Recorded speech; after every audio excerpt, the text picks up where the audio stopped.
जो भी sample paper है उसको आप लोग CBSE एकेडमिक से आप लोग डाउनलोड कर लीजिए। वहाँ से डाउनलोड करने के बाद उसको देख लीजिएगा, उसका आंसर भी वहाँ पे दिया हुआ है, नॉट ओनली क्वेश्चंस। ठीक है, तो वहाँ से आप लोग आंसर्स भी देख सकते हैं। आज मैं उसी को एक्सप्लेन करूँगा। ठीक है, तो जो भी क्वेश्चंस रहेंगे, सारे क्वेश्चंस को और प्लस आंसर को, दोनों को मैं एक साथ एक्सप्लेन करूँगा आज।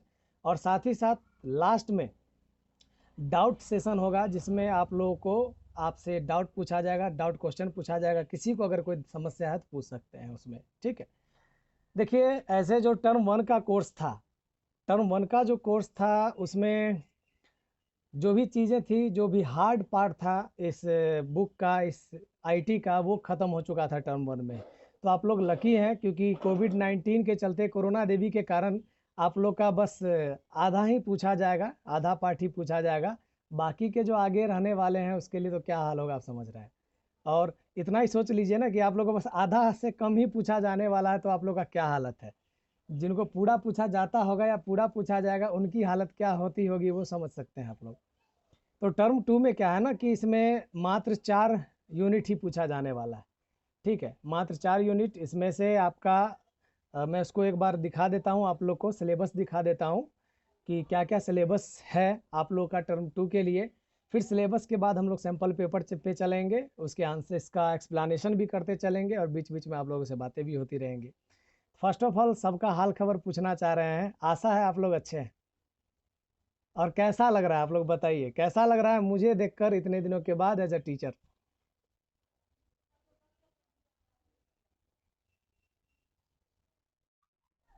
ठीक लग रहा है तुमको? बस ठीक लग रहा है, हमको तो बहुत अच्छा लग रहा है। अच्छा अच्छा, चलो अच्छा बात है। और ये प्रिया, तू तो मनाती थी ना कि सर छुट्टी पे चले जाए, लो लंबे छुट्टी पे चले गए। अच्छा, सच में या झूठ में?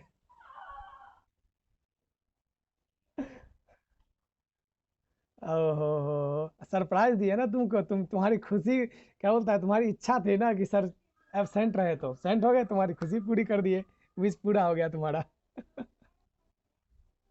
चलो कोई बात नहीं, तुम्हारे लिए मैंने विशेष भी दे दिए थे, बर्थडे विश भी आपको किया गया था। ठीक है, तो स्क्रीन शेयर कर रहे हैं आप लोग को और सिलेबस दिखा रहे हैं आपको। ये अभी जो है बैठे हुए हैं दक्षिण बिहार ग्रामीण बैंक का, ये फ्रेंचाइजी है CSC, उसमें बैठे हुए हैं, क्योंकि अपना लैपी हम नहीं लाए थे, भूल गए थे।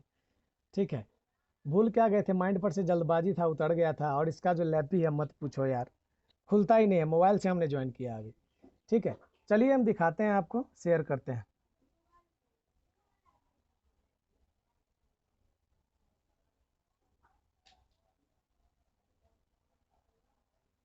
Is my screen visible to you? Okay, तो ये देखिए, ये सिलेबस है, हम लोग इस पर ज़्यादा चर्चा नहीं करेंगे, ऑलरेडी आप लोग देख चुके हैं, लेकिन फिर भी देख लेंगे इसमें पढ़ना क्या क्या और पूछा क्या क्या जा सकता है। संभावित क्वेश्चन मैं आपको इसमें से बताऊंगा चुन के। ठीक है, ये देखिए, अब पार्ट ए और पार्ट बी आप लोग को पता था कि 2 पार्ट में बांटा गया है आपके इस पूरे सिलेबस को। ठीक है, तो इसमें जो है पहला पार्ट टर्म 2 के लिए, पार्ट ए से, someone wants to join, let me check who want to join, भाग गया। चलिए देखते हैं। तो इसमें जो है आप देख पा रहे हैं कि टर्म 1 में, टर्म 1 का तो बात ही छोड़ना है, पार्ट ए में टर्म 2 में 2 यूनिट है। एक यूनिट 4 है इंटरप्रेन्योरियल स्किल्स पार्ट 2, और उसके बाद ग्रीन स्किल्स पार्ट 2। याद रहे ये दोनों पार्ट बहुत इजी हैं और दोनों से काफ़ी कम क्वेश्चन रहेंगे। ठीक है, बहुत कम क्वेश्चन दोनों से रहेंगे। थ्योरी प्रैक्टिकल जो है 5 दिया गया है, आई थिंक दोनों से 2-2 नंबर का क्वेश्चन रहेगा टर्म 2 में, वो आगे हम देखेंगे। ठीक है, तो ये आप फिलहाल यूनिट देख रहे हैं, एक है इंटरप्रेन्योरियल स्किल्स, दूसरा है ग्रीन स्किल्स। इसमें दोनों में वही चीज़ें एडवांस में पढ़नी है जो आपने 9 में पढ़ा था। मैं जानबूझ के हार्ड पार्ट खत्म करके गया था यहाँ से, ताकि आप लोग को दिक्कत नहीं हो। ठीक है, यूनिट 4 और यूनिट 5, ये जो है यूनिट 4 और यूनिट 5, ये दोनों जो यूनिट है इसमें 9th वाला जो है उसी के मिला जुला के और उससे थोड़ा सा एडवांस पूछा जाएगा। दोनों ईजी है। जहाँ पर इंटरप्रेन्योरियल स्किल्स में आपको इस चीज़ पर फोकस दिया गया है कि आखिर क्यों हम लोग इंटरप्रेन्योर बने, इसके क्या क्या फंक्शन, सॉरी, इसके क्या क्या बेनिफिट्स हैं। ठीक है, क्या गोल अचीव कर सकते हैं, ये क्यों ज़रूरी है हमारे देश के डेवलपमेंट के लिए, यही सब इसमें है। और उसके बाद ग्रीन स्किल्स में तो क्या है, तो नेचुरल चीज़ें हैं। याद रहे ग्रीन स्किल्स में एक चीज़ पर ही फोकस किया गया है आपके पूरे 10th के बुक में, वो है सस्टेनेबल डेवलपमेंट। ठीक है, सस्टेनेबल डेवलपमेंट कोई बताएंगे आप लोगों में से किसे कहते हैं? इकोनॉमिक्स का भी ये पार्ट है, इकोनॉमिक्स में भी पढ़ना था सस्टेनेबल डेवलपमेंट, बताइए।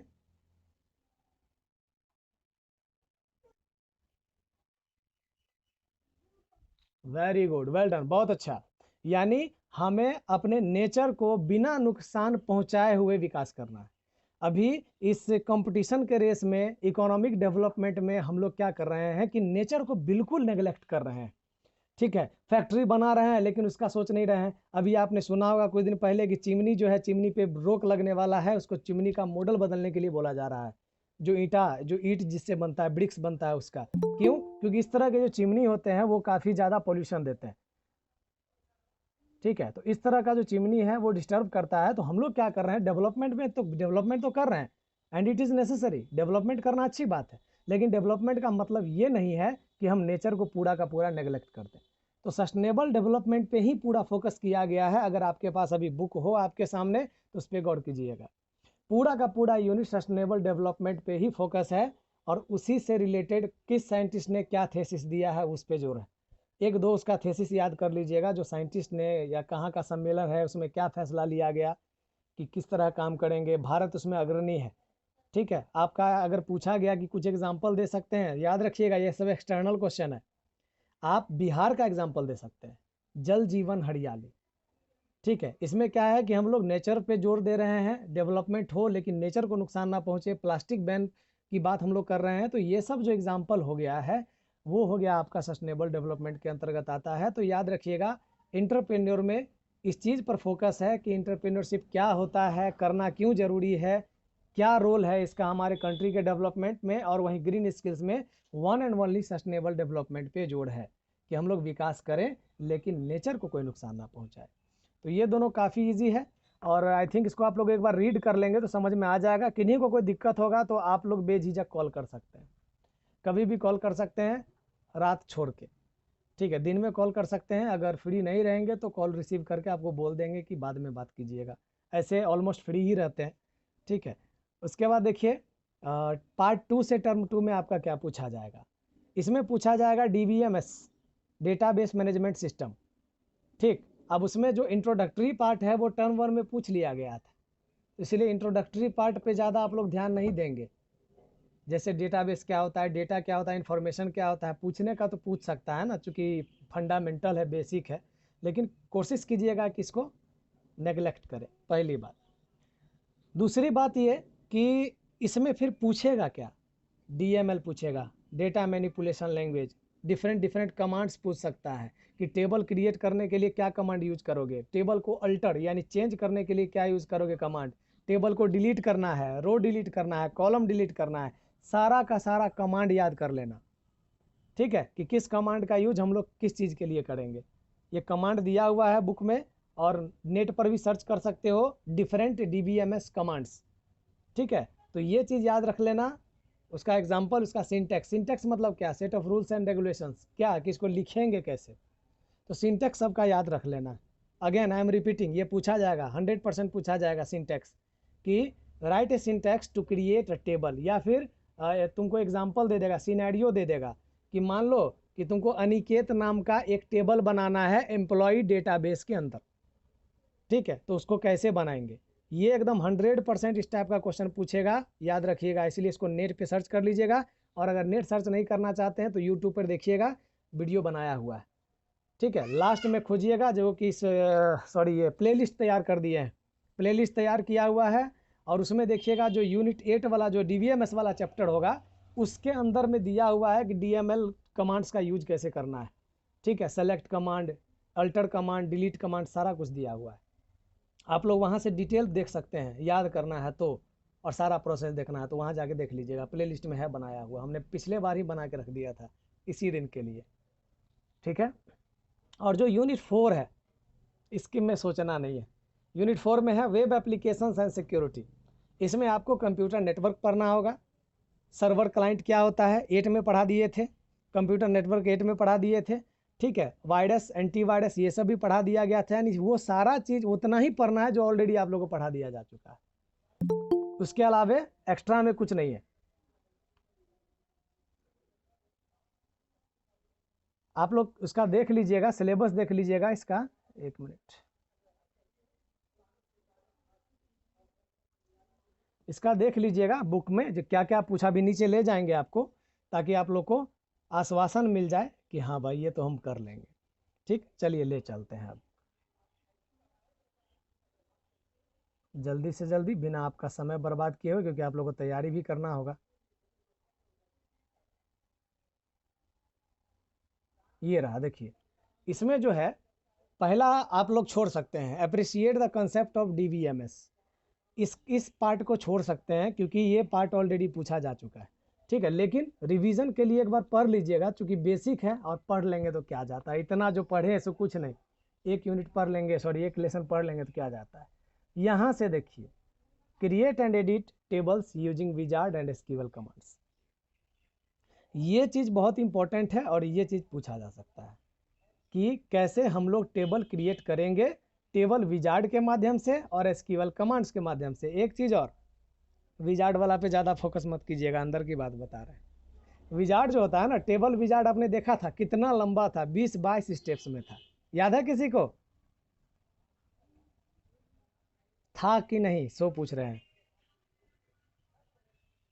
हेलो, सुन पा रहे हैं? Very good. लगभग 20-22 स्टेप्स में था, जो कि पॉसिबल नहीं है, वो याद करना पॉसिबल नहीं है। भले माइंड से बना के लिख देंगे आप, लेकिन याद करना पॉसिबल नहीं है, ठीक है। तो एसक्यूएल कमांड सबसे इजी होता है और इस पूछा भी यही जाता है। विजार्ड रेयर ही पूछा जाएगा, नहीं के बराबर पूछा जाता है, एसक्यूएल कमांड्स पूछा जाता है। ऐसे विजार्ड को एक बार बस देख लीजिएगा, उस पर ज़्यादा ध्यान नहीं लगाना है, ध्यान देना है एसक्यूएल पे, और विजार्ड को खाली एक बार देख लेना है कि विजार्ड का यूज करके टेबल कैसे क्रिएट करेंगे। ठीक, तो इसमें देखिए टॉपिक क्या क्या है उसको देख लीजिए, बीच वाला, क्योंकि बीच वाला ही आपका थ्योरेटिकल है, थ्योरेटिकल पार्ट है, प्रैक्टिकल का तो टेंशन ही नहीं है। Introduction to RDBMS. अब देखिए इतना लेट ज्वाइन कर रहा है, क्या बेनिफिट मिलेगा इन लोग को। इसमें देखिए, हाँ, इंट्रोडक्शन टू आरडीबीएमएस। आरडीबीएमएस क्या है? मैंने बोला था कि जब हम लोग टेबल क्या है, टेबल को मैनेज करने की प्रोसेस को हम लोग डीबीएमएस कहते हैं, ठीक है। यानी डीबीएमएस डेटाबेस मैनेजमेंट सिस्टम, इसमें हम लोग सिंगल टेबल को मैनेज करते हैं या मल्टीपल टेबल को मैनेज करते हैं। लेकिन आरडीबीएमएस में क्या है कि डेटाबेस मैनेजमेंट सिस्टम, लेकिन कैसा, रिलेशनल। यानी जब मल्टीपल टेबल को हम लोग मैनेज करें और वो सारे के सारे टेबल एक दूसरे से जुड़ा हुआ हो, कनेक्टेड हो, तो वो क्या हो जाता है, आरडीबीएमएस हो जाता है। यानी जब दो टेबल या दो से अधिक टेबल एक दूसरे से रिलेट करता हो, वही हो गया तुम्हारा आरडीबीएमएस। तो आरडीबीएमएस क्या है, इसका डिफिनीशन याद कर लीजिएगा आप लोग, एकदम इंपॉर्टेंट है, जो वेरी शॉर्ट टाइप क्वेश्चन होगा उसमें ये आएगा, ठीक है। ज़्यादा चांस रखिए, 80%, 80 ने 70% आएगा। आरडीबीएमएस क्या है, व्हाट इज आरडीबीएमएस, ठीक। उसके बाद इसका एग्जाम्पल पूछेगा तो आप लोग एक्सेस दे सकते हैं, ओरेकल दे सकते हैं, माई एसक्यूएल दे सकते हैं।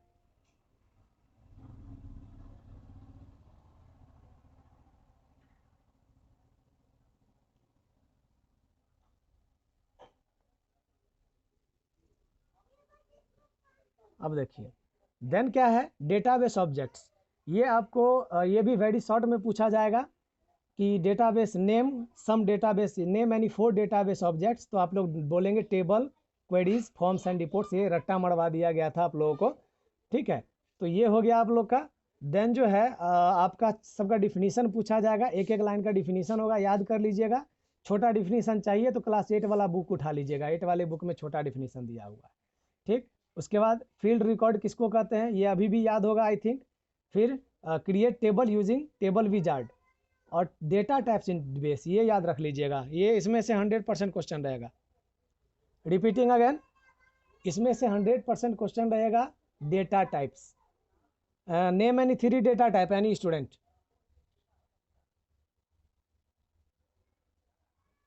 एनी स्टूडेंट, ठीक, नहीं, गलत गलत गलत।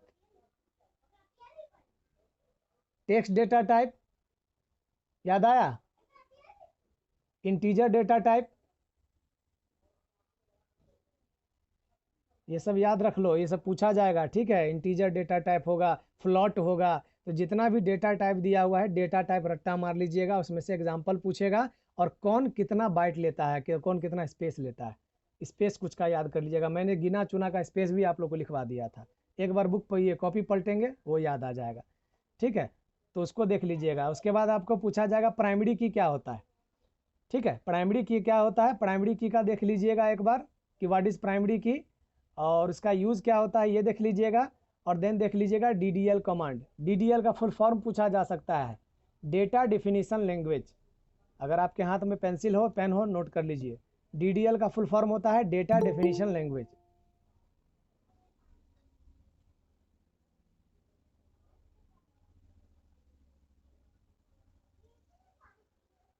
आगे चलते हैं जल्दी जल्दी। उसके बाद पूछ रहा है परफॉर्म ऑपरेशंस ऑन टेबल, और इसमें से तो गारंटी ही क्वेश्चन रहेगा, इसके बिना डेटाबेस का कोई कंसेप्ट ही नहीं है। और सबसे ज़्यादा याद रहे, सबसे ज़्यादा नंबर का क्वेश्चन इसी से रहेगा, सबसे ज़्यादा मार्क्स का क्वेश्चन इसी से रहेगा, इसीलिए इसको बढ़िया से देख लेना है। जैसे inserting data in the table, table में डेटा कैसे इंसर्ट करना है, एडिट कैसे करना है टेबल के रिकॉर्ड को, एकदम छोटा छोटा 2-3 लाइन का स्टेप्स है, इसलिए इसको याद किया जा सकता है। टेबल के रिकॉर्ड को डिलीट कैसे करेंगे, डेटा को सॉर्ट कैसे करेंगे, उसके बाद रिलेशनशिप को एडिट और क्रिएट करना, और फील्ड प्रॉपर्टीज, ये सब कॉमन चीज़ें हैं। फिर उसके बाद है retrieve data using query. Retrieve का मतलब जानते हैं ना क्या होता है, रिट्रीव का मतलब होता है इंफॉर्मेशन निकालना, ठीक है। इंफॉर्मेशन निकालना, रिट्रीव का मतलब इंफॉर्मेशन निकालना टेबल में से। तो जैसे डेटाबेस क्वेरी का यूज़ करके हम लोग टेबल से डेटा लेते हैं, सेलेक्ट क्वेरी का सबसे ज़्यादा यूज होता है डेटाबेस को डेटाबेस के डेटा को रिट्रीव करने के लिए, ठीक है। इसमें क्या है कि क्वेरी का एडिटिंग है, उसके बाद परफॉर्मिंग कैलकुलेशंस है, ग्रुपिंग डेटा है, और उसके बाद SQL है, स्ट्रक्चर्ड क्वेरी लैंग्वेज। उसके बाद create forms and report using wizard. Creating forms, अच्छा फॉर्म्स ज़्यादा बेहतर होता है डेटा एंट्री के लिए या टेबल ज़्यादा बेहतर होता है, कोई बताइए।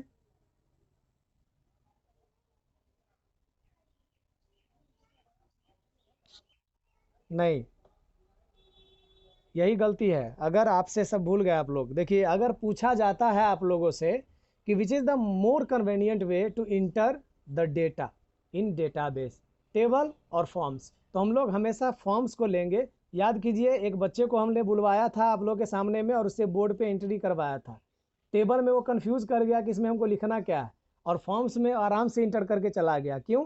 क्योंकि वहाँ पे नेम लिखा रहता है तो सामने में नेम लिख दिया, क्लास लिखा था सामने में क्लास लिख दिया, जैसे आप लोग के कॉपी पर लिखा रहता है स्टिकर पे। तो फॉर्म्स में क्या है, एकदम सिंपली एकदम ईजी तरीके से आपसे डेटा इनपुट करवाता है। ये क्वेश्चन हो सकता है कि what is difference between tables and forms, table और फॉर्म में क्या अंतर है। तो आप लोग ये लिख सकते हैं कि टेबल में डेटा एंट्री करना थोड़ा कॉम्प्लेक्स होता है, जो कि मतलब बिगिनर है उसके लिए, और फॉर्म्स में डेटा इंटर करना आसान होता है। फॉर्म जो है एक सिंगल सीट होता है जिस पे रिलेटेड इन्फॉर्मेशन आपको डालना होता है, वही टेबल जो है वो ग्रुप ऑफ या collection of rose and tables होते हैं, ठीक है। रो और टेबल से मिलकर बना होता है। प्लस टेबल में आप एक बार में कई तरह के डेटा को इंटर कर सकते हैं, सॉरी मल्टीपल पर्सन के डेटा को इंटर कर सकते हैं टेबल में, लेकिन फॉर्म में आप एक बार में एक ही डेटा को इंटर कर पाएंगे, ये समस्या है, ठीक है। तो यही डिफरेंस हो जाता है, तो ये डिफरेंस है, छोटा मोटा याद कर लीजिएगा। रो और कॉलम में बोला जाए तो row also called record and column also called field, very good. Row is also called tuple, okay, and field is also called attribute. तो ये सब कॉमन छोटी छोटी क्वेश्चन है, छोटी छोटी बातें हैं, लेकिन नंबर काट के ले जा सकता है। ये छोटी छोटी चीज़ें हैं, इसको नेगलेक्ट नहीं करना चाहिए एग्जाम में कभी भी, क्योंकि अक्सर छोटी छोटी चीज़ें ही नंबर कटवाती है, क्योंकि आप लोग तो बड़ा का तैयारी करके जाते हैं, ठीक है। आप लोग को थोड़ी पता होता है कि चलो भाई ये क्वेश्चन भी आएगा, लेकिन छोटा क्वेश्चन ज़्यादा आता है और वही आपको ज़्यादा डिस्टर्ब करता है। तो इस चीज़ को माइंड पर रखेंगे ताकि गड़बड़ाए नहीं, क्योंकि आपको पता नहीं है कि क्वेश्चन क्या पूछेगा, और ना ही हमको पता है। अब देखिए मैंने बोला था ना कि वेब एप्लीकेशन में क्या पढ़ना है, तो मैं इसको जल्दी से बता देता हूँ, फिर सैम्पल पेपर पे चलेंगे, ठीक है। अब देखिए, understand various types of impairment and impact computer usage.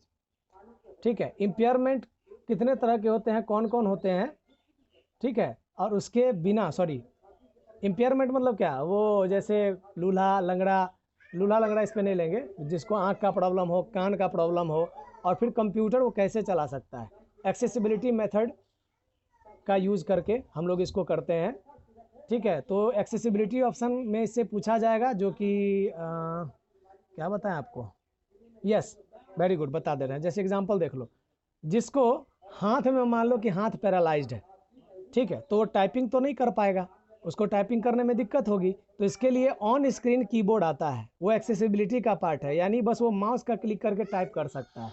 ठीक, अब देखिए, अब ऐसे लोग जिनको ये देखने में प्रॉब्लम होता है, तो वो क्या कर सकते हैं, कलर चेंज कर सकते हैं, स्क्रीन का जो है, सॉरी, फॉन्ट का साइज लार्ज कर सकते हैं, तो सारा का सारा जो है वो एक्सेसिबिलिटी फीचर में ही आता है।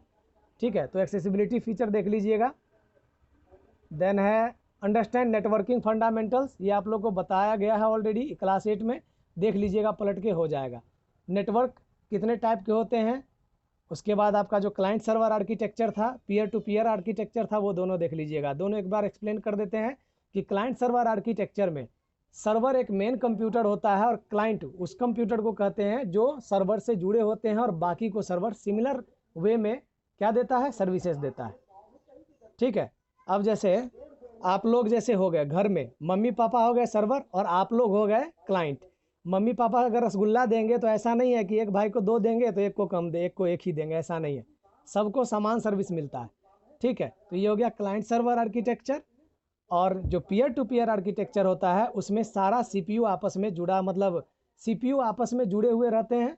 ठीक है, और कोई भी सिस्टम किसी पर डिपेंडेंट नहीं रहता, सब अपने आप पे डिपेंडेंट रहता है और फ्रीली रहता है, बस डेटा का ट्रांसफ़र करता है। जैसे पड़ोसी, अगर आपका पड़ोसी आपसे जुड़ा हुआ है तो आराम से हम लोग आपस में डेटा ट्रांसफ़र कर सकते हैं, लेकिन अगर पड़ोसी जुड़ा हुआ नहीं है तो डेटा ट्रांसफ़र नहीं होगा। ठीक है, चलिए आगे देखते हैं। Internet and world wide web, दोनों टर्म को समझिए, मैं फिर से इसको रिपीट कर दे रहा हूँ। दोनों दो चीज़ें हैं, इंटर वर्ल्ड्स लार्जेस्ट नेटवर्क है, दुनिया का सबसे बड़ा नेटवर्क है, और वर्ल्ड वाइड वेब WWW ये क्या है, इंटरनेट पर वर्क करने वाला एक सर्विस है। दोनों में डिफरेंस याद रख लीजिएगा, लोग जो है दोनों को सेम समझते हैं। ठीक है, इंटरनेट जो है वो दुनिया का सबसे बड़ा नेटवर्क है, और वहीं आपका जो WWW है वो इंटरनेट पे वर्क करने वाला सर्विस है। देन क्या है, इंटरनेट को एक्सेस कैसे करेंगे, तो इसके लिए आपको मोडेम चाहिए होता है, ISP चाहिए होता है। ISP फुल फॉर्म नोट कर लीजिए, जिनको नहीं पता हो, इंटरनेट सर्विस प्रोवाइडर, जो इंटरनेट की सर्विस देते हैं, जैसे BSNL, एयरटेल, वोडाफोन, जियो, ये सब।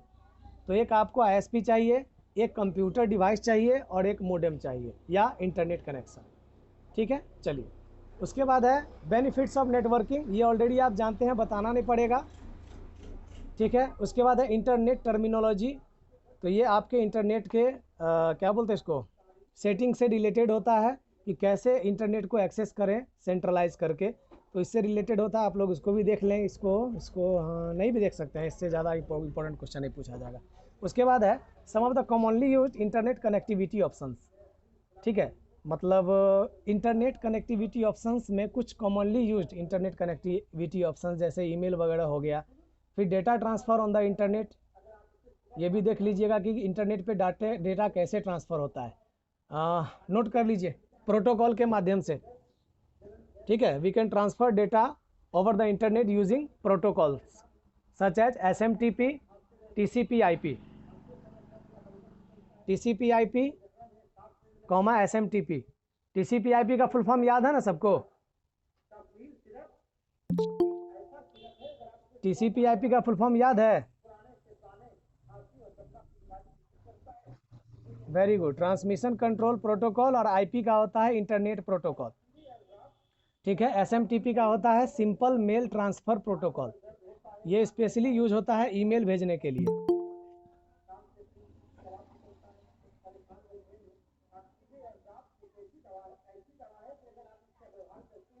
अब आगे देखिए, लॉन्चिंग गूगल टॉक का बात खत्म हो गया, Gtalk गया, इसलिए इससे क्वेश्चन नहीं भी रह सकता है। ठीक है, creating an instant messaging account, अगर इसका स्टेप्स पूछता है तो बहुत अच्छा है, आप लोग छाप देंगे।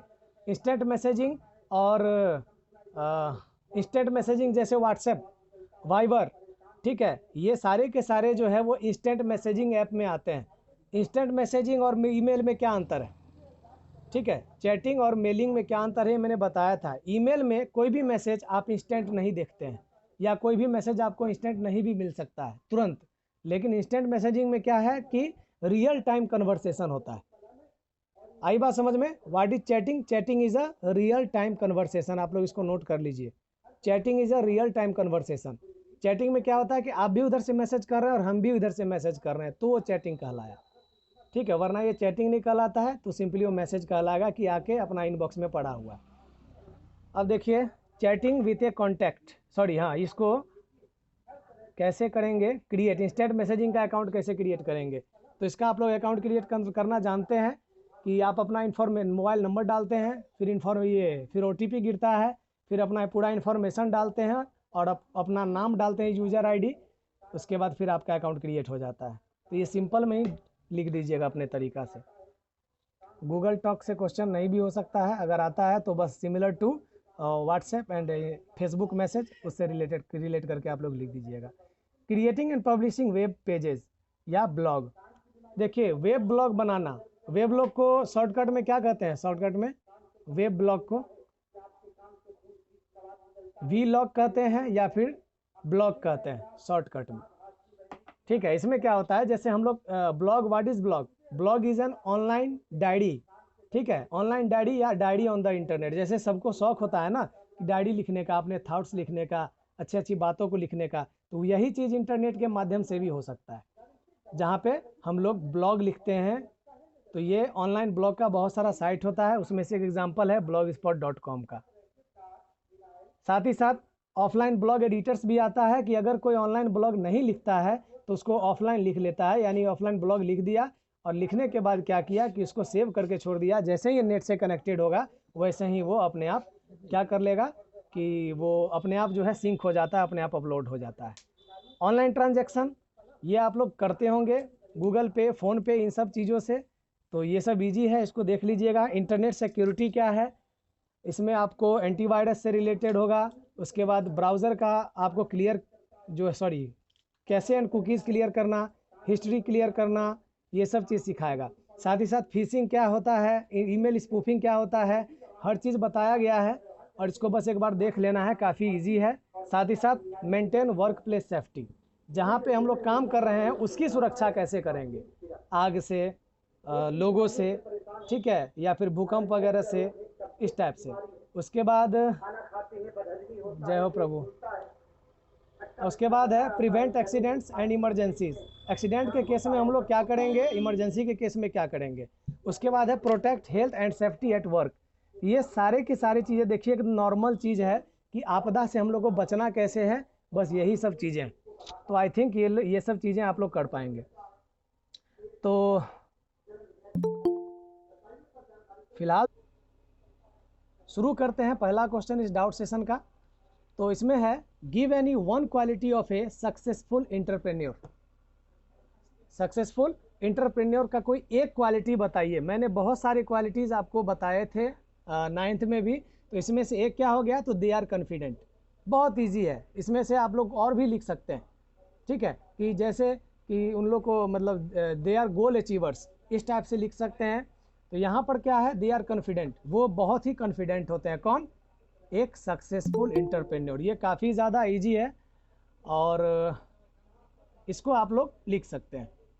ठीक, दूसरा क्वेश्चन है name the term used for a false belief और ओपिनियन अबाउट समथिंग।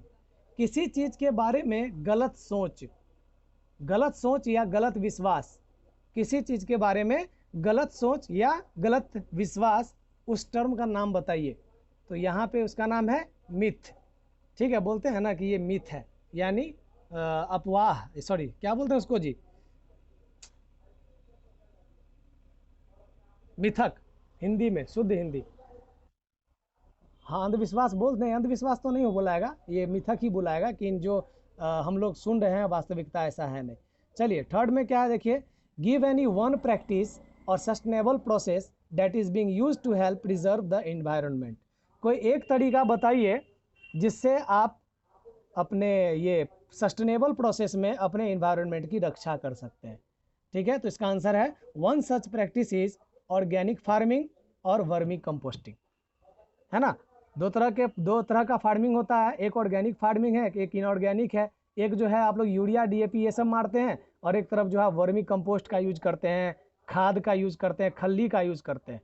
ठीक है, तो ऐसा नहीं है कि डेवलपमेंट हम लोग नहीं कर रहे हैं, उपज नहीं बढ़ा रहे हैं, लेकिन क्या केमिकल का यूज नहीं कर रहे हैं जिससे नेचर को नुकसान ना।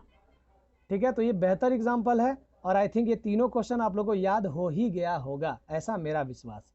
चलिए चौथा नंबर देखते हैं, give an example of large scale production of solar power in India. यानी क्या हो रहा है ना कि धीरे धीरे जो है हम लोग सोलर पावर की तरफ बढ़ रहे हैं। रीज़न इतना ज़्यादा जो है वो पॉल्यूशन जनरेट हो रहा है। देखो फिर से मिनिमाइज मैक्सिमाइज वाला झंझट आ जाएगा।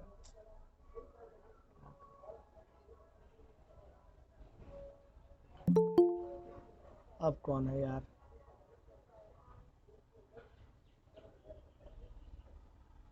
अब देखिए और क्या पूछ रहा है कि give an example of large scale production of solar power in India. आपको पता है कि हम लोग जो एनर्जी का यूज़ कर रहे हैं, तो हम लोग को जो जैसे अभी हम लोग दलसिंह सराय या फिर मेरा गांव का जो एरिया है, अपने बिहार का अक्सर एरिया थर्मल पावर पे डिपेंडेंट है, और उस थर्मल पावर में हम लोग भरपूर कोयला जलाते हैं, कोल जलाते हैं, है ना। अब उस इतना ज़्यादा कोयला जलाएंगे तो पॉल्यूशन तो होना ही है, तो इसीलिए क्या कर रहे हैं, सोलर प्लांट पे हम लोग ध्यान दे रहे हैं। तो आपको क्या एक एग्जांपल देना है, तो large production of solar power in India, तो इसका है गुजरात सोलर पार्क। कहाँ, तो इसका नाम दिया है चरंका। ठीक है, चरंका में गुजरात सोलर पार्क है, वो इसका बेस्ट एग्जाम्पल है भारी मात्रा में सोलर प्रोडक्शन का। ओके, तो ये आपका जो भी था 1 नंबर का क्वेश्चन था। अब जो है हम लोग 2 नंबर का क्वेश्चन को देखेंगे। ठीक है, चलिए तो यहाँ पे है 5वां नंबर क्वेश्चन है, explain any 2 functions of an entrepreneur. Entrepreneur को कौन कौन से काम करने होते हैं, कोई 2 फंक्शन बताइए। ठीक है, याद रहे अगर यही क्वेश्चन अगर 4 नंबर का या फिर लॉन्ग में होगा तो यहाँ पे 2 नहीं 4 पूछा जाएगा या उससे ज़्यादा पूछा जा सकता है, इसलिए रेडी रखना है अपने आप को, because you don't know and I don't know that which type of questions will be arised to you. Okay, so prepare yourself accordingly. तो यहाँ पे क्वेश्चन है कि एंटरप्रेन्योर का कोई 2 फंक्शन बताइए। तो हम लोग यहाँ पे लिख सकते हैं क्या क्या। पहला तो मेकिंग डिसीजंस, सबसे बड़ी बात है कि डिसीजन लेना, जो कि सबसे पॉसिबल नहीं है। तो एक हो गया डिसीजन मेकिंग या मेकिंग डिसीजन, और दूसरा होता है managing the business. Managing the business को मैनेज करना, एज अ मैनेजर भी वो प्ले करता है रोल। तो ये 2 चीज़ें इसका फंक्शन हो गया। ठीक है, और आगे देखते हैं, रिस्क टेकर भी हो सकता है, और भी आगे देखते हैं। अगला क्वेश्चन है नंबर 6 में, reduced inequalities is one of the sustainable development goals set by the UN, give any 2 ways to reduce inequalities. यानी इनइक्वालिटीज़ को भी रिड्यूस करना एक सस्टेनेबल डेवलपमेंट का पार्ट है यूएन के द्वारा, यूएन सभा में इसको घोषित किया गया था उसके हिसाब से। तो बताइए, वो पूछ रहा है कि कोई 2 तरीका बताइए जिससे इस इनइक्वालिटीज़ को हम लोग रिड्यूस कर सकते हैं। ठीक है, 2 ये इनइक्वालिटीज़ को हम लोग रिड्यूस कर सकते हैं, 2 तरीका बताइए। इसमें हो गया क्या, to be helpful to one another, एक दूसरे की सहायता करना। इतना लेट क्लास ज्वाइन करेगा कैसे होगा। अब देखिए पहला क्या, to be helpful to one another, एक दूसरे की सहायता कीजिए। अब ये नहीं है कि भाई मेरा वो जूनियर है तो हम उससे क्यों उसका हम हेल्प क्यों करें। ठीक है, ऐसा नहीं होना चाहिए। तो क्या, to be helpful to one another, इससे भी आपका क्या होगा, ये भी एक वर्क होता है। दूसरा क्या है, बी फ्रेंडली विथ एवरीवन, और सबसे फ्रेंडली रहिए। अब ये नहीं कि सबसे झगड़ा ही करते चले, तो फिर आपका हेल्प कौन करेगा। ये हो गया। Now come to the next section B.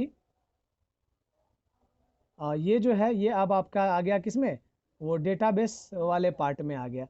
ठीक है, यानी जो आईटी का जो सेक्शन है उसमें आ गया। इससे पहले आप लोग जो आपका वो था एंटरप्रेन्योर स्किल ग्रीन स्किल्स, उससे था। चलिए देखते हैं।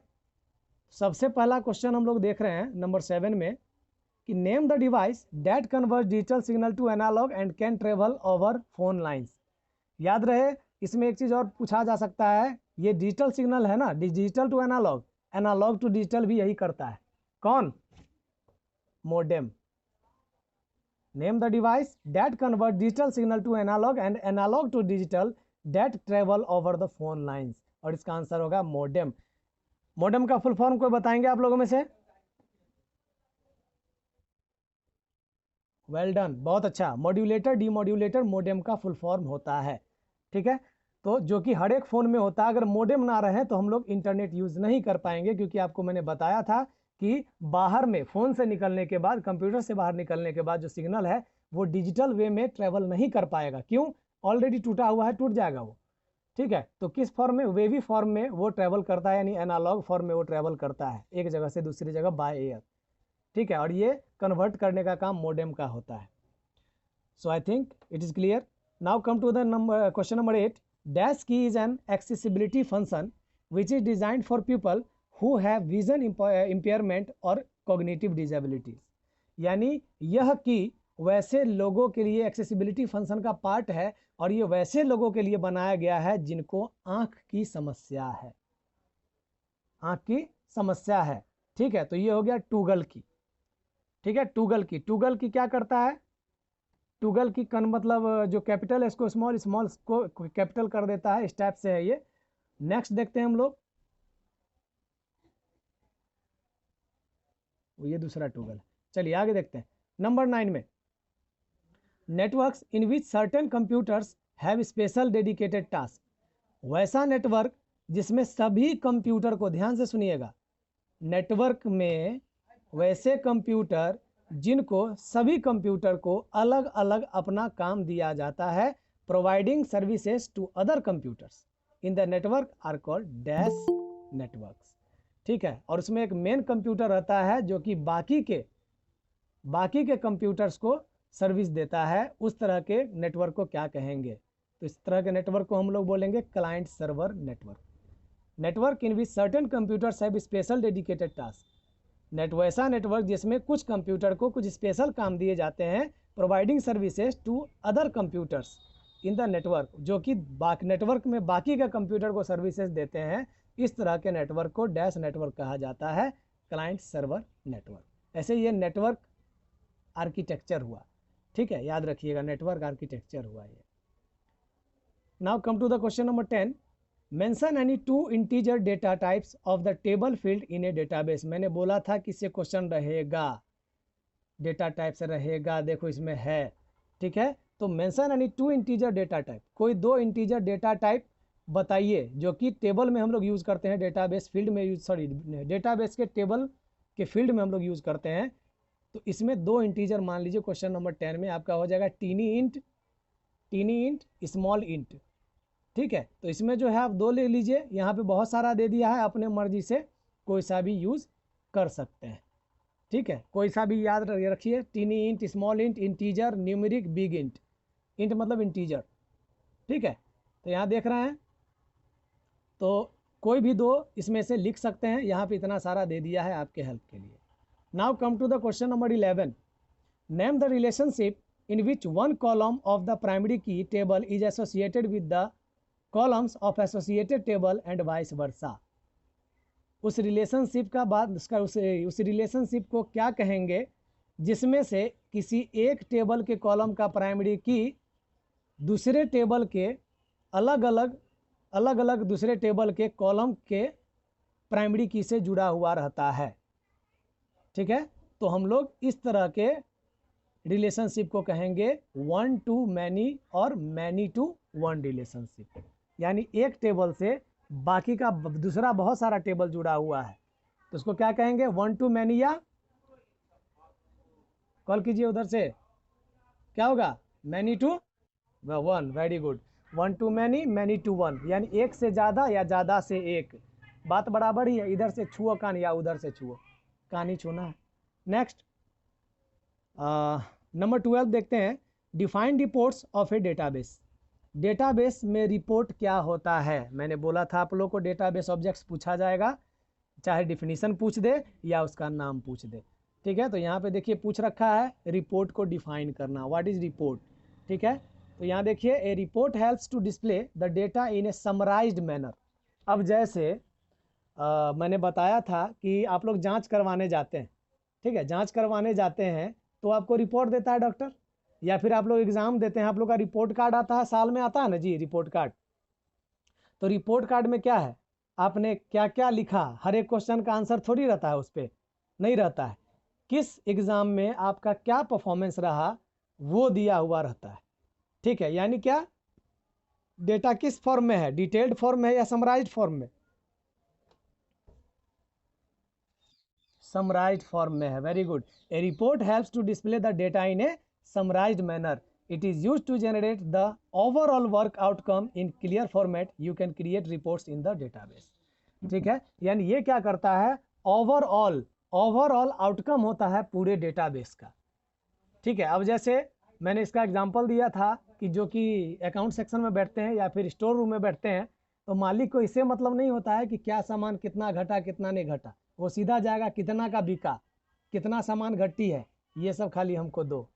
ठीक है, अगर वो एक एक चॉकलेट का हिसाब लेने लगे तब तो हो गया, बात खत्म। ऐसा नहीं है कि डिटेल रिपोर्ट अवेलेबल नहीं है, डिटेल रिपोर्ट भी आप प्रिंट आउट कर सकते हैं। चलिए, तो ये हो गया आपका एक नंबर वाला।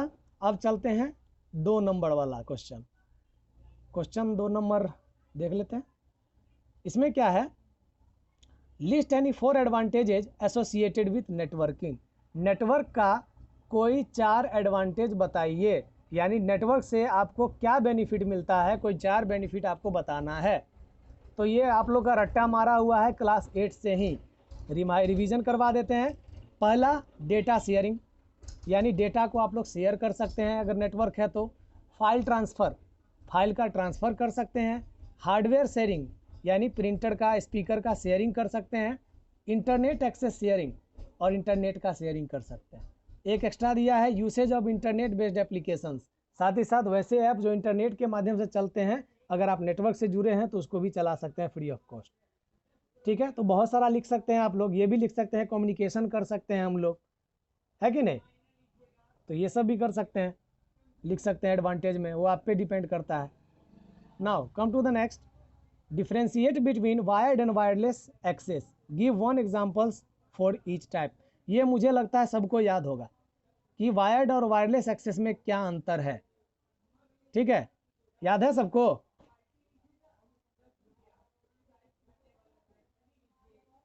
भूल रहे हो, बहुत ईजी है। देखो, वायर्ड में हम लोग तार का यूज करते हैं और वायरलेस में हम लोग तार का यूज नहीं करते हैं। सिंपल, पढ़ाए तो थे।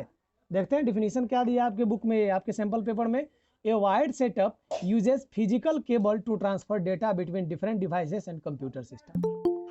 ठीक है, वायर्ड सेटअप में क्या करते हैं हम लोग, फिजिकल केबल का यूज करते हैं। ठीक है, किसका यूज करते हैं, फिजिकल केबल, यानी तार का यूज करते हैं डेटा के ट्रांसफ़र के लिए, एक कंप्यूटर से दूसरे कंप्यूटर या एक कंप्यूटर से दूसरे डिवाइस में। ठीक है, और वही जो वायरलेस नेटवर्क है डज नॉट यूज वायर्स और डेटा फॉर डेटा और वॉइस।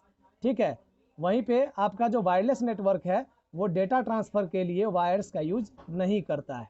जैसे आपका वायर्ड में हो गया क्या, डायल अप कनेक्शन, DSL या फिर ब्रॉडबैंड सर्विस हो गया, और वहीं वायरलेस में क्या हो गया आपका 3G 4G WiMAX wifi Bluetooth, ये सारा का सारा आ जाएगा किसका, वायर्ड और वायरलेस का। एक चीज़ और देखिए, यहाँ क्या लिखा है, 1 मार्क्स फॉर करेक्ट डिफरेंस। अगर आपने सही डिफरेंस दे दिया, यानी मान लो अगर यहाँ पे 2 डिफरेंस बोल रहा है ना, अगर एक भी डिफरेंस दे दिया आपने तो 1 नंबर मिल जाएगा। ऐसे भी CBSE है, दे ही देता है। चलिए, number 15, what do you understand by ISP। याद करो, मैंने बोला था इंटरनेट सर्विस प्रोवाइडर, लिखवाया भी है। With respect to web applications, web applications में ISP से आप क्या समझते हैं। Name any 2 connection type that home users use. घर के लोग जो है इस तरह के कौन से कनेक्शन यूज करते हैं, 2 एग्जाम्पल दीजिए।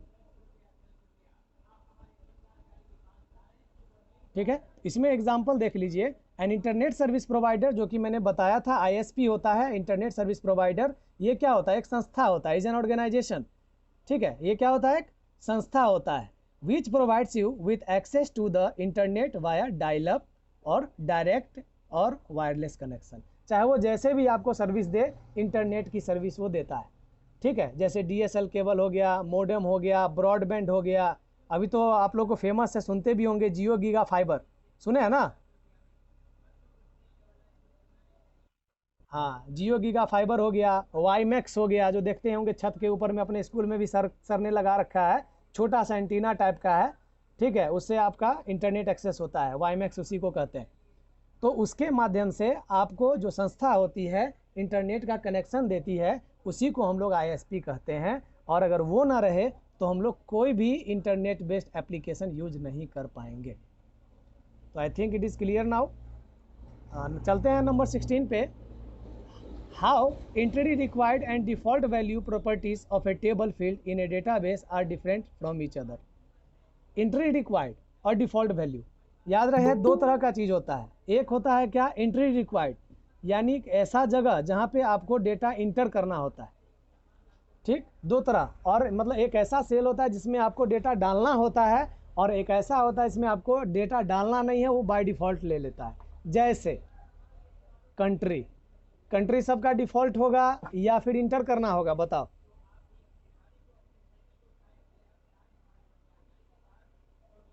तुम लोगों का, जो तुम लोग अभी जो जुड़े हुए उसका, तुम लोग के केस में डिफ़ॉल्ट होगा। Very good. क्यों? क्योंकि सब तो इंडियन ही है, यहाँ पे अभी जो भी पढ़ रहे हैं सब इंडियन ही है, तो वो डिफ़ॉल्ट में आ जाएगा। लेकिन जहाँ डिफ़ॉल्ट की ज़रूरत नहीं होती है, वहाँ पे हम लोग क्या करते हैं, खुद से डालते हैं। तो वही चीज़ यहाँ पे क्वेश्चन पूछ रहा है, अब इसको समझिए, समझ में आ जाएगा। नंबर 16, एंट्री रिक्वायर्ड क्या होता है? If set to yes, then it will be necessary for the user to insert the value in the field, which means that field cannot be left blank। याद रहे, एंट्री रिक्वायर्ड अगर आप yes कर देते हैं, ध्यान से सुनिएगा, रिपीट कर रहे हैं, अगर एंट्री रिक्वायर्ड अगर आप यस कर देते हैं तो जरूरी हो जाएगा आपको एंट्री करना वहां पर, यानी उस फील्ड को आप खाली नहीं छोड़ सकते, ठीक है। एंट्री रिक्वायर्ड, जैसे आप लोगों ने फॉर्म भरा होगा LN का, ठीक है, या फिर आकाश का, तो उसमें क्या है, तो मोबाइल नंबर वाला जो फील्ड है वो आपके लिए कंपलसरी कर देता है, एंट्री रिक्वायर्ड कर देता है। यानी बिना अगर मोबाइल नंबर आप नहीं डालते हैं और आगे बढ़ते हैं तो लिखेगा क्या, रेड कलर से नोटिफिकेशन दे देगा और बोलेगा क्या कि मोबाइल नंबर इज नेसेसरी। लिखता है ना जी, कौन कौन देखे हो ऐसा? हाँ जरूर, mobile number, date of birth, ये सब जो सेंसिटिव इन्फॉर्मेशन है, अगर आपने उसमें एंट्री रिक्वायर्ड में यस सेलेक्ट कर लिया तो आपकी मजबूरी हो जाएगी कि हमको डेटा इंटर करना ही है, उसको खाली नहीं छोड़ सकते। और वही डिफॉल्ट वैल्यू क्या है, a default value can be set for a field if user don't provide any value while entering the values in the table, ठीक है। अगर आप उसमें कुछ नहीं भरना चाहते हैं तो वो अपने मर्जी से डिफॉल्ट वैल्यू खुद से भर लेता है, ठीक है। तो वही हुआ डिफॉल्ट वैल्यू। जैसे कंट्री, कंट्री वाले कॉलम में वो डिफॉल्ट वैल्यू, अगर वो आज डिफॉल्ट वैल्यू इंडिया लेके रखता है, और वो तब तक इंडिया रहेगा जब तक आप उसको चेंज नहीं कर देते। तो ये क्लियर है, आई थिंक, मुझे लगता है समझ में आ गया होगा। Now come to the number 17, what is referential integrity? Referential integrity क्या होता है? Explain its two purposes. Confuse नहीं होना है, ठीक है, किसी को कंफ्यूज नहीं होना है। रेफरेंशियल इंटीग्रिटी का मतलब सीधा हो गया RDBMS, क्लियर, ठीक है। रेफरेंशियल इंटीग्रिटी का मतलब RDBMS। रेफरेंस कहते हैं ना कि भाई किसके माध्यम से आए हो, कौन भेजा है, फलाना आदमी भेजा है, यानी वो आपका रेफरेंस बना, यानी आप एक दूसरे से रिलेटेड है तब आपका काम कर दिया, ठीक है। तो इसमें कंफ्यूज नहीं होना है। देखते हैं क्या बोल रहे हैं यहाँ पे। Referential integrity is used to maintain accuracy and consistency of data in a relationship। Referential integrity का यूज़ हम लोग कब करते हैं? डेटा के रिलेशनशिप में। जब डेटा हमारा रिलेशनशिप में है, यानी दो टेबल को आप लोगों ने जोड़ रखा है, तो उसमें कंसिस्टेंसी हो और एक्यूरेसी हो, तब हम लोग डिफरेंशियल इंटीग्रिटी का यूज करते हैं। इंटीग्रिटी मतलब क्या? डेटा का समान होना। जैसे टेबल, मास्टर टेबल में जो डेटा है दूसरे टेबल में भी वही डेटा होना चाहिए, उसको कहते हैं डेटा का इंटीग्रिटी। अब जैसे मान लो कि आधार कार्ड में है सुमित कुमार सिंह, ठीक है, और इसने 10th वाले फॉर्म में भर दिया सुमित कुमार, बताओ अब यहाँ पे डिफरेंशियल इंटीग्रिटी हुआ या नहीं?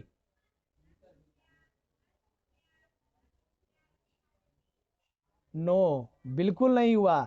डिफरेंशियल इंटीग्रिटी का मतलब ये है कि दोनों में डेटा समान होना चाहिए।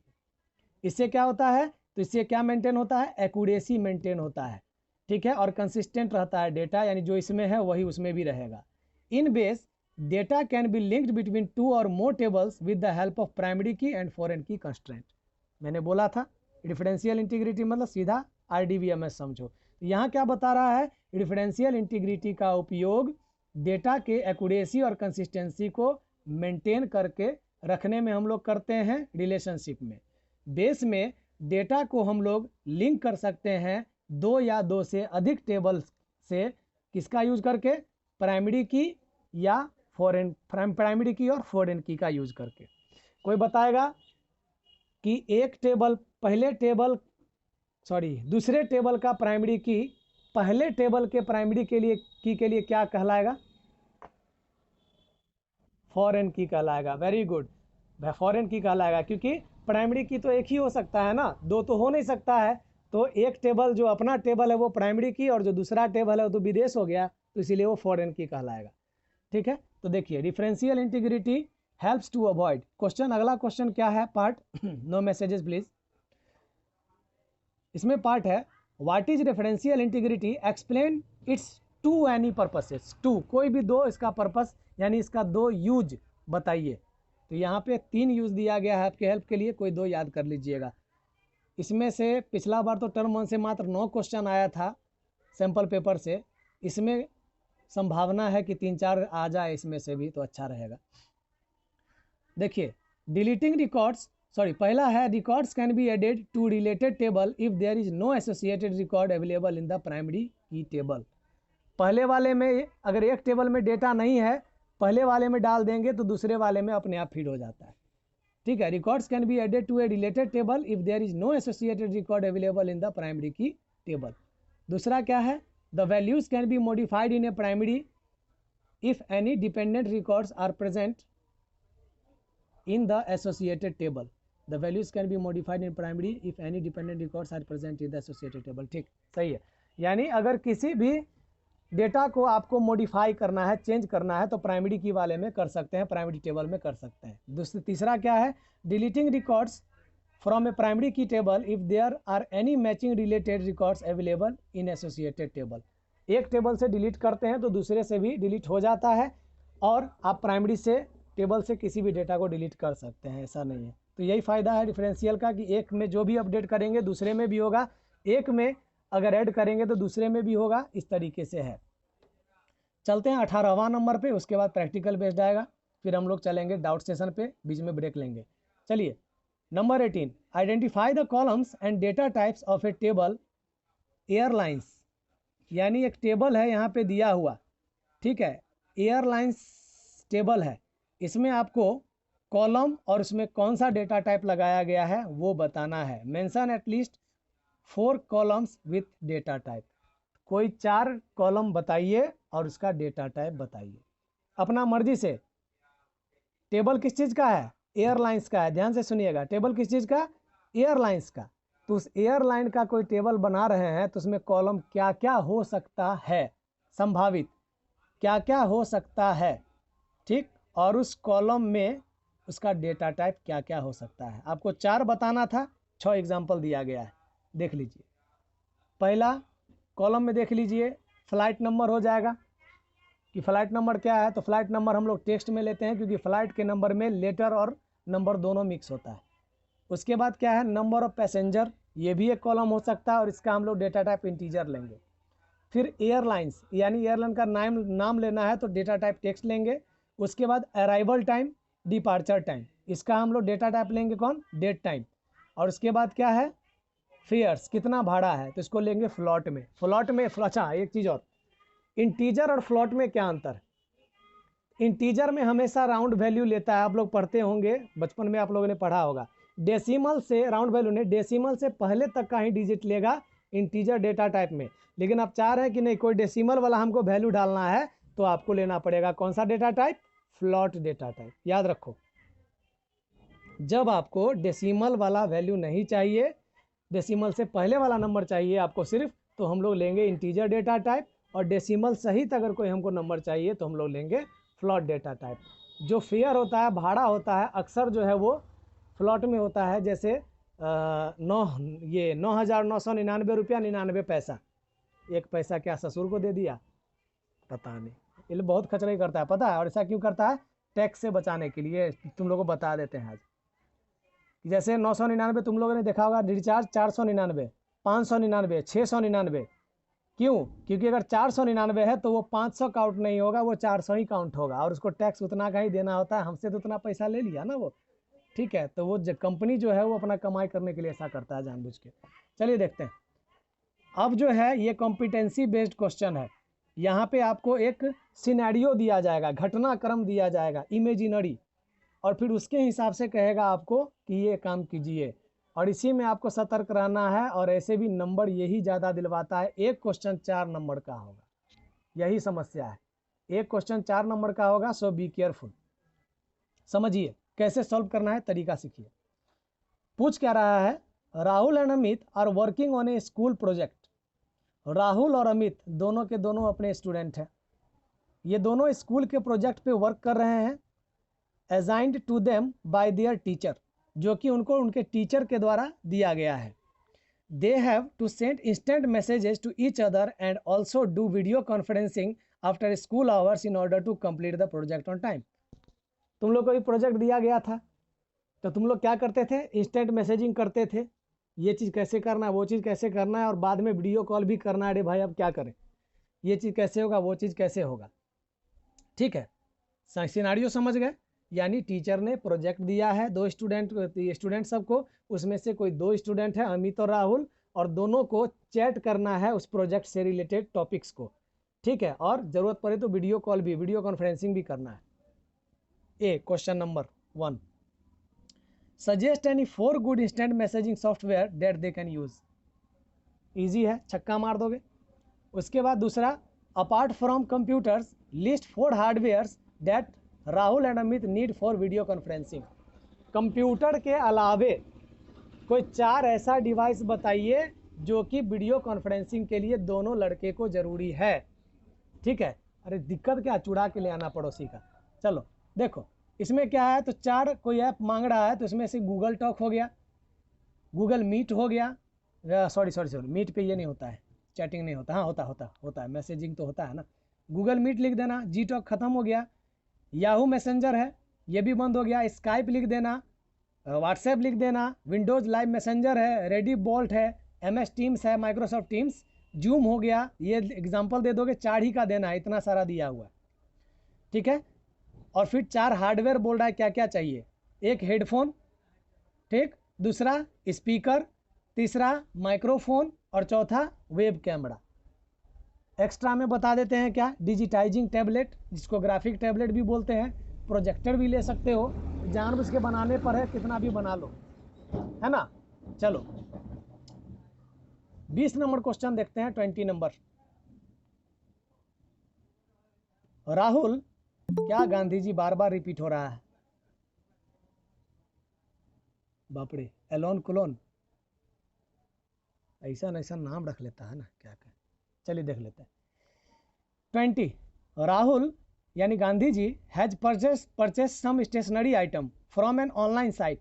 मान लो कोई स्टेशनरी आइटम खरीदता है वो ऑनलाइन साइट से, ठीक है। He has to make online payment for the items to complete the transactions, और इसके लिए बेचारे को ऑनलाइन पैसा भी देना होता है, ठीक है। Help by answering this following queries. देखो कितना इजी क्वेश्चन है, इस तरह का क्वेश्चन मतलब अगर आ गया तो तुम लोग कहोगे सर छक्का तो मारेंगे ही, लेकिन ये नो बॉल का फ्री हिट है ना।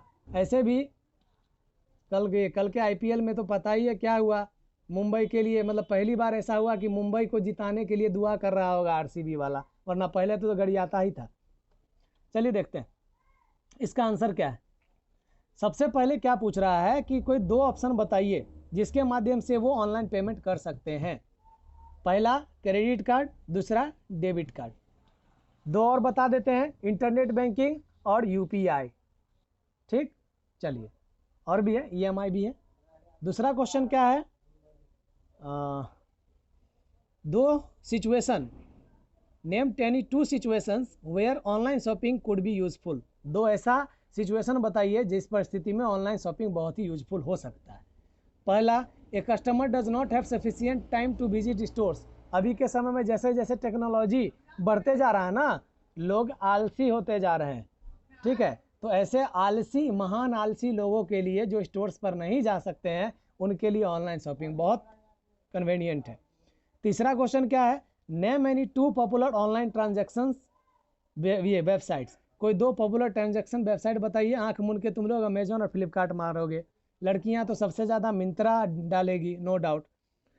चलिए, चौथा क्या है, right full form of COD। कौन बताएगा,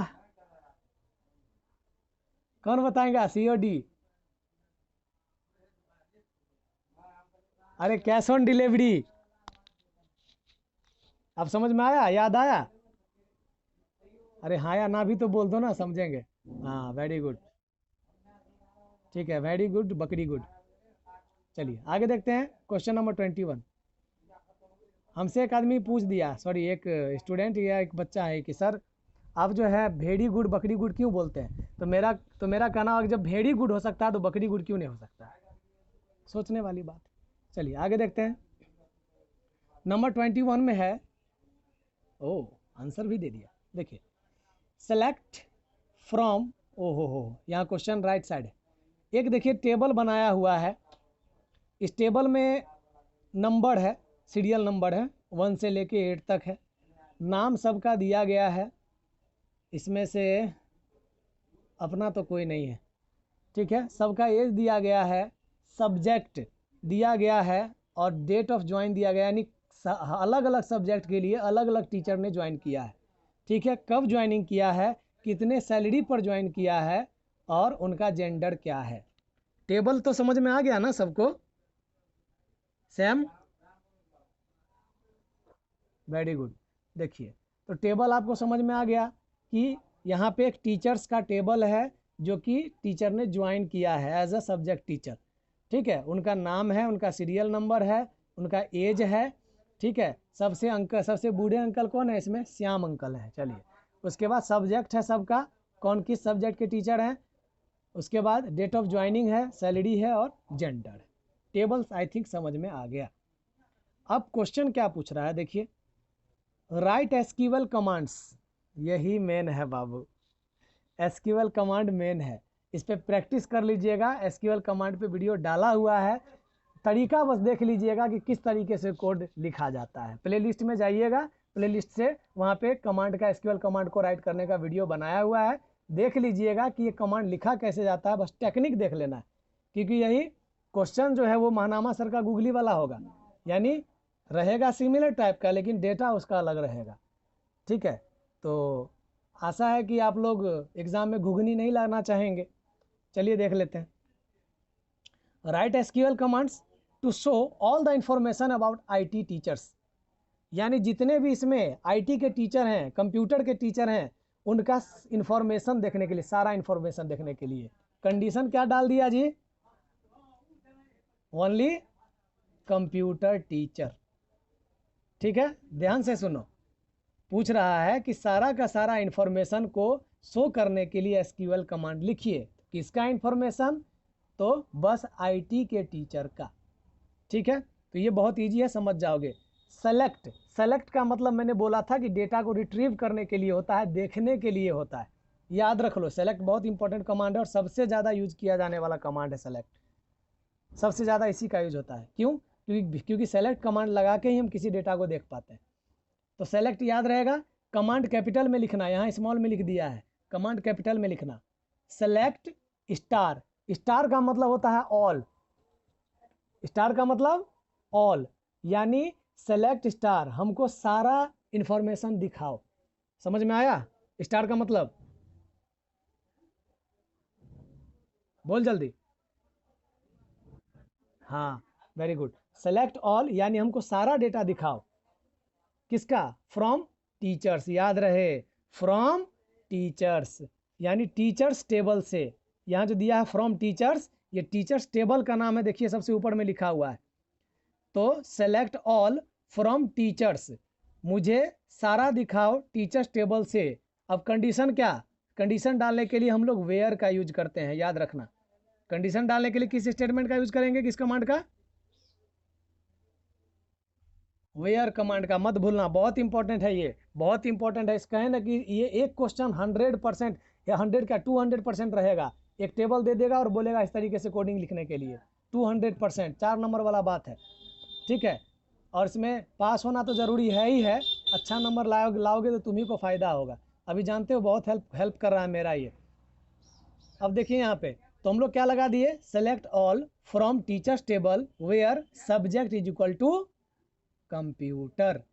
अब ध्यान से सुनो, यहाँ पे देखोगे कि सर ये डबल इन्वर्टेड कॉमा के अंदर क्यों दिया कंप्यूटर को, आखिर क्या रीज़न है कि डबल इन्वर्टेड कॉमा के अंदर दिया। तो कारण है क्योंकि कंप्यूटर जो है ये टेक्स्ट है, और टेक्स्ट को कभी भी हम लोग डबल इन्वर्टेड कॉमा के अंदर ही, स्ट्रिंग है, स्ट्रिंग को हम लोग कभी भी डबल इन्वर्टेड कॉमा के अंदर ही देंगे। कोई दिक्कत, ये समझ में आ गया पहला।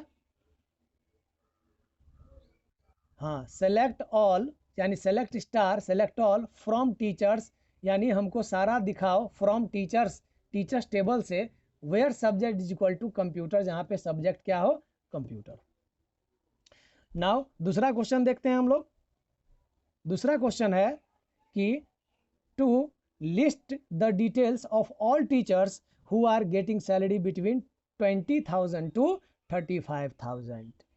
ठीक है, जैसे देखो तुम लोग भविष्य में जो है जब जाओगे कहीं काम करोगे, चाहे सरकारी नौकरी ही क्यों ना करो, तुम्हारा सीनियर आएगा और तुमको बोलेगा भाई डेटा दो। जैसे हम लोग का डीएम डेटा मांगते मांगते परेशान किया हुआ रहता है, ये डाटा दो, ये डाटा दो, वो डाटा दो, ठीक है। तो छांट के अगर मांग दिया तो क्या करोगे, तो यही सब तरीका है, सीखना पड़ेगा, ठीक है।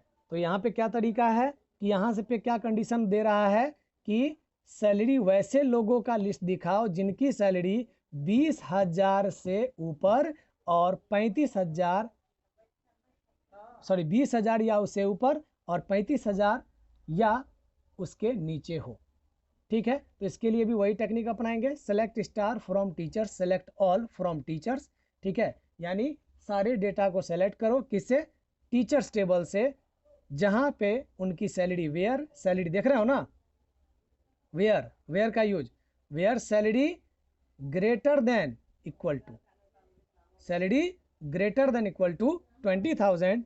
दो कंडीशन है, इसलिए हम लोग क्या लगा रहे हैं, एंड लगा रहे हैं। एंड अगर सीधे रहता कि 20,000 या उससे ऊपर जो भी है उसका खाली दिखाओ, तो हम लोग ये 20,000 के बाद कुछ नहीं लिखते। लेकिन क्या दूसरा कंडीशन क्या लगा दिया कि 20,000 और उससे ऊपर हो और 35,000 या उससे नीचे हो, तो इसलिए हम लोग को लगाना पड़ा and salary less than equal to 35,000। जैसे ये रन करवाओगे उतना डेटा दिखा देगा। कोई दिक्कत, चलिए तीसरा देखिए, पूछ रहा है to display the subject of all the teachers which age is more than 40 years, यानी वैसे टीचर्स का लिस्ट दिखाइए जिनकी उम्र 40 साल या उससे अधिक हो, सॉरी 40 साल या नहीं, 40 साल से अधिक हो, मोर देन 40 ईयर्स। तो इसके लिए क्या करोगे, सेलेक्ट, क्या पूछ रहा है, select to display the subject, अच्छा सब्जेक्ट खाली दिखाना है, ठीक है। तो हम लोग क्या करेंगे, सेलेक्ट सब्जेक्ट, हमको सब्जेक्ट देखना है तो यहाँ ऑल नहीं करेंगे, खाली सब्जेक्ट देखना है। तो सेलेक्ट सब्जेक्ट फ्रॉम टीचर्स, यानी टीचर्स टेबल से, वेयर जहाँ एज ग्रेटर देन 40, जहाँ एज जो है 40 से ज़्यादा हो, ठीक है। अब देखिए लास्ट है, to display the list of names of all the teachers in alphabetical order, सारे के सारे टीचर का नाम अल्फ़ाबेटिकल ऑर्डर में दिखाइए, ठीक है। तो यहाँ पे हम लोग किसका यूज करेंगे, ऑर्डर का, यानी सॉर्ट का। तो इसके लिए बहुत इजी है, सेलेक्ट ऑल फ्रॉम टीचर्स, इतना तो लिखाएगा ही लिखाएगा, order by name, order by name, order मतलब क्या, सॉर्टिंग, सॉर्ट बाय नेम। तो ये इसमें किसी को कोई दिक्कत है, कोई दिक्कत है इसमें, चलिए अब देखिए, अब जो है चूँकि आईटी है तो आईटी में विजुअली इम्पेयर्ड का भी विशेष ख्याल रखा जाता है, तो इसीलिए ये जो क्वेश्चन है ये विजुअली इम्पेयर्ड स्टूडेंट्स के लिए है। कहोगे कि सर वो एग्ज़ाम कैसे देता होगा, तो उसके लिए एक असिस्टेंट जाता है, ठीक है, जो कि उससे जो इसके जो कि उसका एजुकेशनल क्वालिफिकेशन जो है उसके डाउन हो, उससे हल्का नीचे हो, एक क्लास नीचे हो, 9th का स्टूडेंट जा सकता है, ठीक है। और उसके साथ में वो बताते जाएगा और वो लिखते जाएगा, वो बोलते जाता है, वो लिखते जाता है, ठीक है, इस हिसाब से होता है। तो इसके लिए है वो। तो यहाँ पे उसके लिए क्या है, तो वो भी क्वेश्चन खाली देख लो, ज़रूरी है। Data integrity, data integrity is very important. Sorry पूछ रहा है कि व्हाट इज डेटा इंटीग्रिटी। तो data integrity is very important as there are multiple data bases in a DBMS। Data integrity बहुत इंपॉर्टेंट है क्योंकि DBMS में बहुत सारे टेबल होते हैं, ठीक है। It means that the data is accurate and consistent in the database. इसीलिए डेटा क्या होता है, एक्यूरेट और कंसिस्टेंट होता है डेटाबेस में, ठीक। नेक्स्ट है data inconsistency. Data inconsistency is when the same data exists in different forms of multiple tables which can provide a unreliable or meaningless information, ठीक है। डेटा इनकंसिस्टेंसी मतलब क्या होता है, डेटा कैसा रहना चाहिए, कंसिस्टेंट रहना चाहिए। जैसे जो डेटा इस टेबल में है दूसरे टेबल में भी वही रहना चाहिए, और वही अगर अलग अलग है, डिफर करेगा तो फिर वो चौपट हो जाएगा, फिर गड़बड़ हो जाएगा, ठीक। तीसरा देखिए composite primary key. Composite primary key, composite it is also called a composite key. It is a combination of 2 और more columns to form a primary key for a table. याद रहे, जब हम लोग एक टेबल में, ध्यान से सुनेंगे, जब हम लोग एक ही टेबल में 2 या 2 से अधिक प्राइमरी की लगाते हैं, तो मैंने कई बार बोला है कि प्राइमरी की एक ही होगा टेबल में, लेकिन अगर हमको ज़रूरी है तो हम क्या करेंगे, तो हम एक्स्ट्रा की जिसको लगाते हैं उसको कैंडिडेट की या कंपोजिट की कहा जाता है। जब एक ही टेबल में हम लोग 2 या 2 से अधिक की लगाते हैं उसको कैंडिडेट की या कंपोजिट की कहा जाता है। Clear? Okay, come to the last question, relationship with respect to DBMS। अपना रिलेशनशिप नहीं बताना है, ठीक है, कि 5 साल के बाद मेरा ब्याह होने वाला है, ऐसा नहीं, ठीक है। ये किसके सेंस में बताना है, DBMS के सेंस में बताना है कि रिलेशनशिप क्या होता है। लिखने वाला बच्चा तो कुछ भी लिख सकता है, ठीक है। आगे देखिए, relationship refers to an association और कनेक्शन बिटवीन 2 और मोर टेबल्स। रिलेशनशिप में क्या होता है, एसोसिएशन या कनेक्शन होता है 2 या 2 से अधिक टेबल में, यानी जब 2 या 2 से अधिक टेबल को हम लोग आपस में जोड़ देते हैं, कनेक्ट कर देते हैं, उसी को रिलेशनशिप कहा जाता है। When we relate 2 tables, we don't need to enter the same data in the separate tables। अगर हम लोग 2 टेबल को आपस में जोड़ दिए तो जरूरी नहीं है कि दोनों टेबल में हमको डेटा इंटर करना पड़ेगा। ऊपर में बता चुके हैं कि एक टेबल में इंटर करेंगे दूसरे में भी इंटर हो जाएगा, एक में डिलीट करेंगे दूसरे से भी डिलीट हो जाएगा, ठीक है, यही इसका फायदा है। और क्या है, this 3 types of relationship are, 3 तरह का रिलेशनशिप होता है, 1 to 1 रिलेशनशिप, 1 to many और many to 1 रिलेशनशिप, और मैनी टू मैनी रिलेशनशिप। तो समझ में आ गया? अब बताइए, सैंपल पेपर में से किसी को कुछ पूछना है, फिर हम लोग ब्रेक लेके डाउट क्लास पे चलेंगे।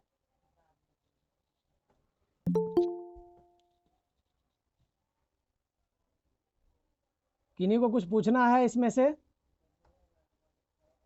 नहीं पूछना है तो क्या इसको अबॉर्ट करें, इसको ये क्या बोलता है, इसको सैंपल पेपर को खत्म करें, ब्रेक लें?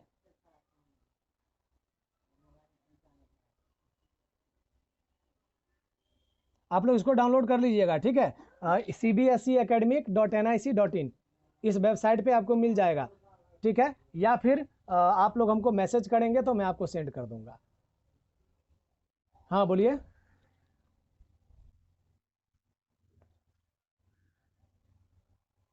देखिए टूगल की का क्या होता है कि इसमें, एक मिनट बताते हैं।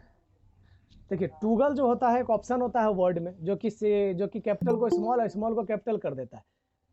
लेकिन यहाँ पे क्या है, यहाँ पे हमको लग रहा है कि आपका की से होगा, टूगल की, यानी अगर कंट्रोल तो नहीं लॉक हो जाता, रुकिए बताते हैं, वेट कीजिए। देखिए टूगल की जो होता है ना, टूगल की विजुअली इम्पेयर्ड लोगों के लिए होता है। जैसे हम लोग कैप्स लॉक ऑन करते हैं या फिर नम लॉक ऑन करते हैं तो हम लोग को वहाँ पे इंडिकेटर होता है कीबोर्ड में, तो हम लोग देख लेते हैं कि हाँ भाई मेरा नम लॉक ऑन है या फिर मेरा कैप्स लॉक ऑन है। लेकिन जो विजुअली इम्पेयर्ड है उसको तो दिखाई नहीं देता है, तो वैसी स्थिति में अगर हमारा टूगल की ऑप्शन ऑन होता है तो जैसे ही हम लोग ऑन करते हैं, उस फीचर का यूज़ करते हैं, ठीक है, तो क्या होता है कि जैसे हम लोग कैप्स लॉक का यूज़ करते हैं, बीप मारता है, उसका एक क्यू देता है वो, यानी साउंड देता है कि यहाँ आपका जो है कैप्स लॉक ऑन हो गया है, ठीक है, या नम लॉक आपने ऑन कर दिया है, ताकि उसको पता चल जाता है कि अच्छा हमने नम लॉक ऑन किया या फिर कैप्स लॉक ऑन किया। अब जो है डाउट सेशन है, ब्रेक लें या फिर डाउट सेशन चालू करें?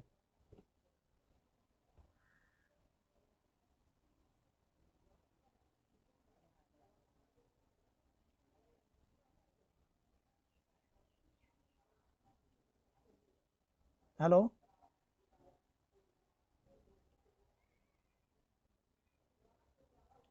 टूगल की समझ गए ना आप लोग? हाँ, टूगल की में क्या होता है, किसके लिए होता है? विजुअली इम्पेयर्ड लोगों के लिए होता है टूगल की, ठीक है, कि अगर जैसे हम लोग कैप्स लॉक ऑन करते हैं तो कीबोर्ड का लाइट जल जाता है और हम लोग देख लेते हैं कि कैप्स लॉक ऑन है या नम लॉक ऑन है, ठीक है। वहीं पर अगर जो विजुअली इम्पेयर्ड लोग हैं उनको तो पता नहीं चलता है, तो वो लोग अगर कैप्स लॉक की ऑन करते हैं, नम लॉक की ऑन करते हैं, तो उनको सुनाई देता है, बीप आता है। चलिए अब डाउट सेशन हम लोग शुरू करते हैं, किन्हीं को कोई डाउट है तो पूछिए।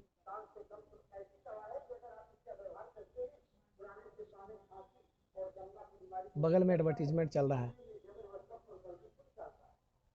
कोई डाउट है?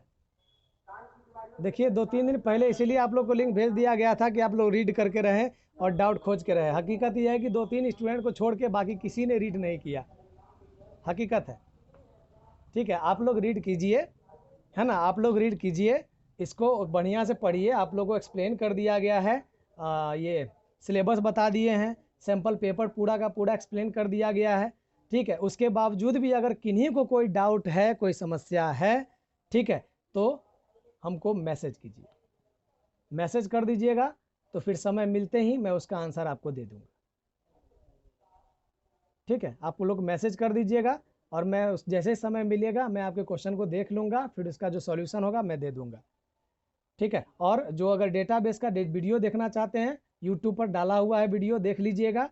और ये प्लेलिस्ट बनाया हुआ है, जब वीडियोस जाइएगा ना, चैनल पे जाइएगा तो बगल में प्लेलिस्ट का ऑप्शन होगा, प्लेलिस्ट पे टच कीजिएगा तो चैप्टर वाइज, यूनिट वाइज सारा का सारा बनाया हुआ है, उसमें देखिएगा डेटाबेस करके होगा, उसमें जाके देख लीजिएगा, वो देखना बहुत ज़रूरी है आप लोग के लिए।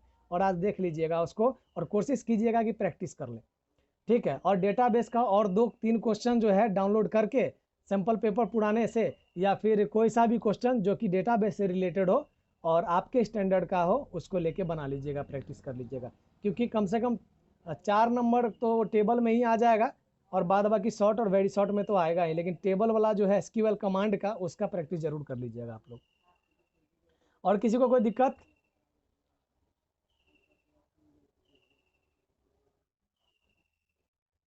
हम्म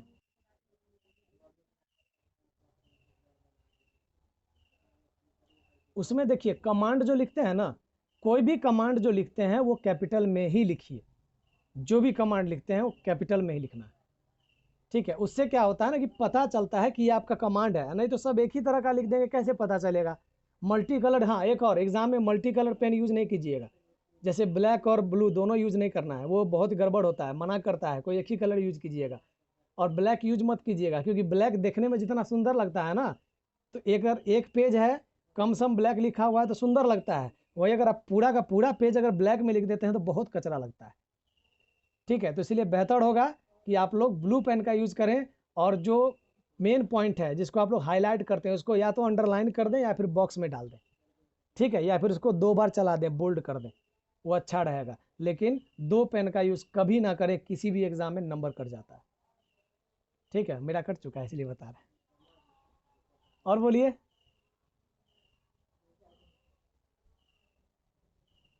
आई थिंक कोई समस्या नहीं है, होगा तो ज़रूर बताइएगा, मैसेज कीजिएगा।